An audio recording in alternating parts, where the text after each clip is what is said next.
What is up, guys? It is Leighton back at you with another Star Wars video for the channel. As you saw by today's title, today I'm doing my top 20 most powerful Jedi of all time across the Star Wars timeline, including canon and legends. And so for each character, I'm just going to give a brief explanation on their backstory and then a brief explanation on why they made the list. And so for each of the characters, I'm actually very familiar with. I did have to just do some research just to regather the information in my brain. But some of the Jedi you may be familiar with, and some of them you may not be. So hopefully you learned something today. And so, yeah, let's just dive right into the video. So at number 20, I have Ciri Jundi, a Force-sensitive female Jedi Master who mentored Cal Kestis in the ways of the Force during the Galactic Republic. Cal Kestis wouldn't be the Jedi he was if he did not have such a great Jedi Master as Ciri Jundi. Once Ciri Jundi stepped down as a Jedi Master, she got very connected with the Force. She was also another Jedi that survived Order 66. Very underrated character. And so for her to train Cal Kestis, one of the strongest, most powerful Jedi of all time, who is also on this list, we'll talk about him a little later. That just proves how strong she was with the Force and how good her training was. And so I do have her at number 20. Some may not be familiar with her just because they haven't played both of the video games that Cal Kestis is in, and I have, and so I absolutely love those video games. But I do have her at number 20. Let's go to number 19.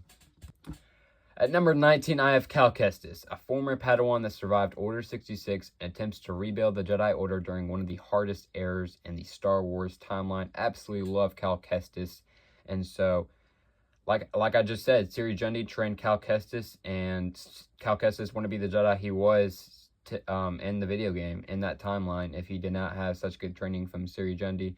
Very connected with the Force, such a brave Jedi. That's just what made him powerful, and so I do have him at number 19. Some may argue that he should be a lot higher, but I do have him at number 19.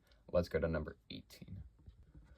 Alright, so like I just said, this is all opinion-based, but at number 18, I do have Ahsoka Tano. Some may argue that she should just be a lot higher, but I just do have her at number 18 just because the rest of the Jedi are a lot more connected with the Force and were a lot more successful in lightsaber combat. And so Ahsoka Tano, with her master being Anakin Skywalker, she got such good training. One of the very few Jedi that survived Order 66. Absolutely love Ahsoka. Loved her show that came out a few years ago. She was featured in Rebels and Clone Wars as well.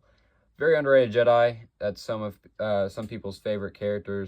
But I do have her at number 18. She was one of the most powerful Jedi to wield 2 lightsabers, and so she did get some of the best training of all time from Anakin, and so Anakin is also on this list, but do have her at number 18. Let's go to number 17. Alright, some of these next few Jedi you may not be familiar with, so hopefully you learned something today. At number 17, I have Vernessa Roth, became one of the youngest Jedi Knights at age 16, and later achieved the rank of Jedi Master just a few years later.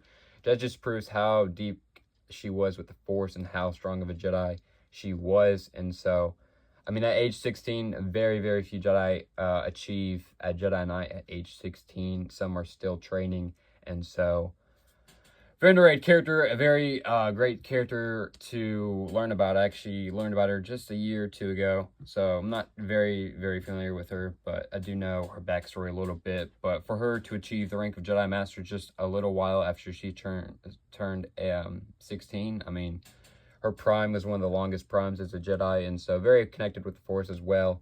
Do have her at number 17. Let's go to number 16. Number 16, I have Stellan Gaius, remembered as a fallen star Jedi during the High Republic era. His Padawan being Vernessa Roth, Stellan had risen through the Jedi Order with Avar Kriss, who's also featured on this list. We'll talk about him a little later. But Stellan Gaius and Vernessa Roth are probably 2 of the strongest, most powerful Jedi during their era. And so, 2 underrated characters. Absolutely love Stellan Gaius. He very interesting character to learn about, and so if you are not familiar with those 2 Jedi, highly recommend learning about them. I learned about them 1 or 2 years ago, and they're just very interesting characters to learn about.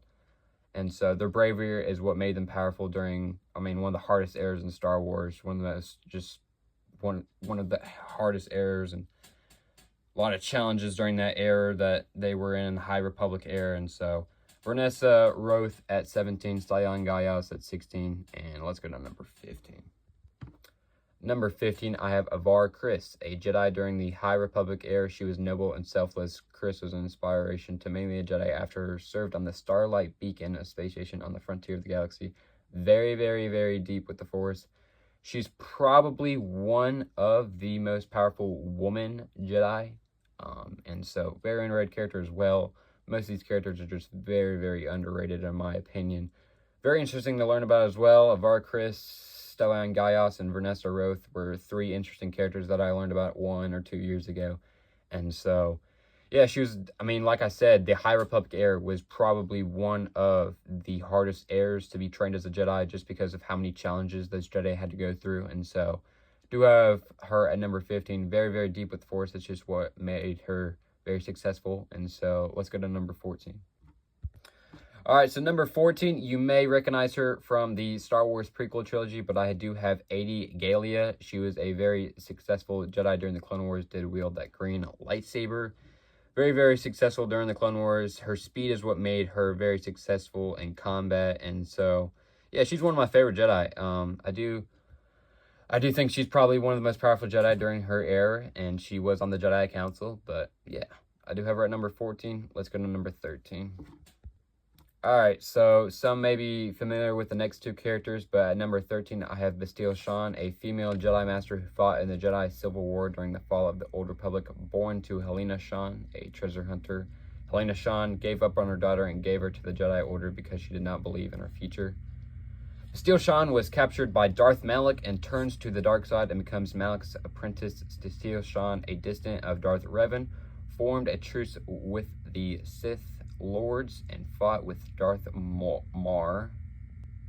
After Darth Revan had his memory wiped and had to be retrained as a Jedi, he committed to saving Bastille and turned her back to the light side. Bastille Shan did turn to the dark side, all because of Darth Malak, and so if she never met Darth Malak, she probably would not have turned to the dark side. But absolutely love Bastille Shan, and yeah, I do have her at number 13. Let's go to number 12. So at number 12, Bastille Shan. She had every right to turn to the dark side after so many challenges she went through. Trained by Master Nigani Zo, fought in the Great Galactic War, and mastered both Force powers and advanced Force healing. In her early life, Bastille Shan had a private romance with Jace Malcolm and struggled with it and ended the relationship to focus more on being trained as a Jedi. And so, yeah, that really, really saved her career as a Jedi. She's one of the very, very few Jedi to master the advanced Force healing. That's just what made her powerful after she fought in combat. And so, I do have her at number 12. Let's go to number 11. Number 11, I have Jedi Dooku. Some may argue that he should not be on the list, or maybe some may argue that he should be a lot higher. It just depends. He was trained by one of the most powerful Jedi, with that being Yoda. So, a lot of you know that Jedi Dooku, or Count Dooku, he did wield that curved, unique lightsaber, and he did master the fighting form or style, whatever you want to call it. It is called Makashi. A very, very hard lightsabering fighting form to master, and he did master it. It's mainly used for unique lightsabers like Ahsoka's or Asajj Ventress, or, of course, Count Dooku. One of the very few Jedi to master it. I do have him at number 11. I just loved seeing him in Star Wars Tales of a Jedi. He did put up a really, really good, great fight against Seattle, very entertaining, and so just saw how much potential he had. I have him at number 11. He did, of course, turn to the dark side because of Darth Sidious, and so, yeah, I do have him at number 11. Let's go into the top 10. So, going into our top 10, at number 10, I have Qui-Gon Jinn. frequently defied the Jedi High Council to follow the will of the living Force. That means he often just declined or ignored the Jedi High Council to focus more on his thoughts in the Force. For example, of course, training Anakin Skywalker, or at least trying to train Anakin Skywalker before he got killed by Darth Maul. Very, very powerful Jedi. Did wield the green lightsaber in Star Wars The Phantom Menace, and we did see him in Tales of a Jedi, very young Qui-Gon. But he often just followed his thoughts and often just declined the Jedi High Council and ignored them. And for example, I mean, he was just thought Anakin was the chosen one and took it upon himself to just train him. But I do have him at number 10. Let's go to number 9. Number 9, it's some people's favorite Jedi. Of course, he is one of my favorite Jedi. I have Kit Fisto, trained Bedem Bet Irin and Nedhar Veb and fought Grievous, one of the most powerful Jedi on the Jedi Council during the prequel trilogy, very successful in the Clone Wars, and did survive the Battle of Geonosis as well, and the Battle of Geonosis 2 as well. I absolutely love Kit Fisto, probably one of my favorite Jedi, very unique. He got killed by Palpatine in Revenge of the Sith, and I was very sad to see it. I actually did, the first time I watched Revenge of the Sith, I did cry when I saw Kit Fisto got killed by Senator Palpatine or Darth Sidious. But I do have number 9. Let's go to number 8. At number 8, I have Quinlan Vos. Some may argue that he should not be on the list, or some may argue that he should be higher or lower, but he's one of my favorite Jedi as well. Survived Order 66, one of the strongest Jedi, and actually fell in love with Asajj Ventress and turned to the dark side. But very, very few Jedi survived Order 66, because that was just one of the hardest errors in the Star Wars universe, one of the most gruesome and one of the most hardest challenges that Jedi had to go through, is just survive that. Very, very few survived, just like Cal Kestis and Ahsoka and Quinlan Vos and Obi-Wan Kenobi. But do have him at number 8, considered one of the strongest Jedi of all time. And so yeah, let's go to number 7. At number 7, one of my favorite Star Wars characters, we have Jedi Revan. During the Mandalorian Wars, the Jedi Republic ignored the Mandalorian Wars and did not want to communicate with the Mandalorian Wars, but Revan got very intrigued by that, and he led a faction of rebellious Jedi in the Mandalorian Wars and won the Republic a victory.